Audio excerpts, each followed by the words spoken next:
டாடா ஏசிக்கு இப்போ carbon cleaning பண்ணோம் இல்லையா, வண்டி எப்படி இருக்குங்க? அதான் முன்னோட நல்ல கொஞ்சம் பிக்கப் இருக்குது. சரி, ஸ்பீடெலாம் நல்லா தான். சரி, அந்த ஸ்மூத்னஸ் கிடச்சிருக்கா உங்களுக்கு? கண்டிப்பாக. ஹாய் மக்களே, welcome to ozone auto care. இப்போ பார்த்துட்டு இருந்தது ஒரு டாடா ஏஸ் கஸ்டமரோட ஃபீட்பேக். இந்த வெஹிக்கிள் ஒரு 1,75,000 கிலோமீட்டர் ஓடின வண்டி நம்ம கார்பன் கிளீனிங் பண்ணோம்.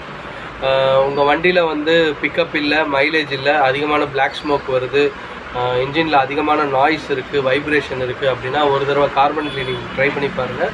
இந்த கஸ்டமருக்கு இந்த கம்ப்ளைண்ட் வந்து பார்த்திங்கன்னா, இந்த வெஹிக்கிளில் வந்து black smoke and vibration and noise அதிகமாக இருந்தது.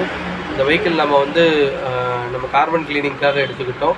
இந்த இமேஜில் வர மாதிரி ஏர் ஃபில்டர் வழியாக ஆக்சி ஹைட்ரஜன் கேஸை உள்ளே அனுப்ப போகிறோம். உள்ளே அனுப்பி உள்ளே இருக்கக்கூடிய கார்பன்ஸை பிளாஸ்ட் பண்ணி நம்ம வெளியே அனுப்புகிறோம்.